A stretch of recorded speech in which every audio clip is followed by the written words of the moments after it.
आपके घर में गुंडा पैदा हुआ है। ये लाइन एक नवजात के पैदा होते ही डॉक्टर ने कह दी थी। तब उस नवजात के माता पिता को नहीं पता कि उसके बच्चे के बारे में डॉक्टर साहब ने जो कहा है वो आने वाले दिनों में बॉलीवुड का एक मशहूर कलाकार बनेगा। यहाँ बात हो रही है बॉलीवुड के दिग्गज अभिनेता रजा मुराद की। अभिनेता रजा मुराद का नाम जब भी आता है तो जहन में एक बुलंद आवाज गूंजती है। भारी भरकम आवाज से रजा मुराद ने विलेन के किरदार में वो धमाल मचाया कि लोग आज भी उनके विलेन के किरदार को याद करते हैं। रजा मुराद का जन्म 23 नवंबर 1950 को उत्तर प्रदेश के रामपुर में हुआ था।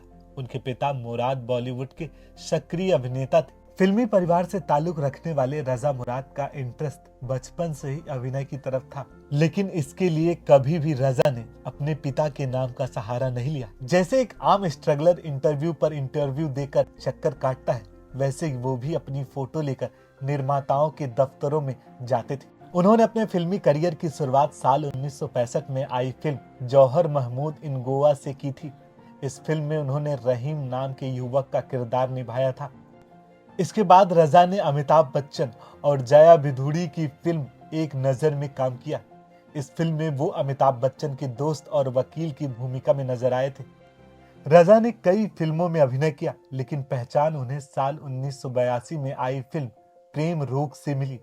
इस फिल्म में वो ठाकुर वीरेंद्र प्रताप के रोल में खलनायक की भूमिका में नजर आए थे। इसके बाद साल 1991 में आई फिल्म हीना में रजा ने पुलिस अफसर के रोल में खलनायक की भूमिका निभाई थी। दर्शकों ने उनके अभिनय को काफी पसंद किया था।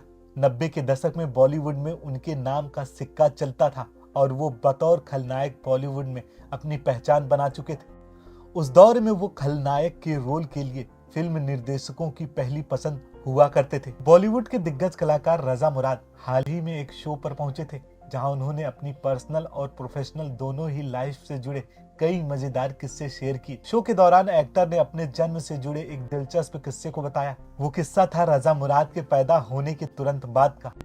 रजा मुराद ने शो में बताया कि हम कभी कभी कुछ बोलते हैं और वो सच हो जाता है। ऐसा ही कुछ मेरे जन्म के समय में भी हुआ था। जब मैं पैदा हुआ तो डॉक्टर मेरी फैमिली के पास आया और बोला कि आपके घर गुंडा आया है। फिर उन्होंने अपने शब्दों को ठीक किया और कहा सॉरी आपके घर मुंडा आया है। रजा ने बताया कि भले ही डॉक्टर ने ये बात गलती से बोली हो, लेकिन उनकी ये बात आगे जाकर मेरे लिए सच ही साबित हुई, क्योंकि फिल्मों में आने के बाद मैं गुंडा ही बना। उनकी ये बात सुनकर वहां मौजूद सभी लोग ठहाके लगाकर हंसने लगे। इसी पर उनसे शो में सवाल पूछा गया कि आपने अपने पिताजी के नाम का सहारा लेकर इस मुकाम तक आए हैं।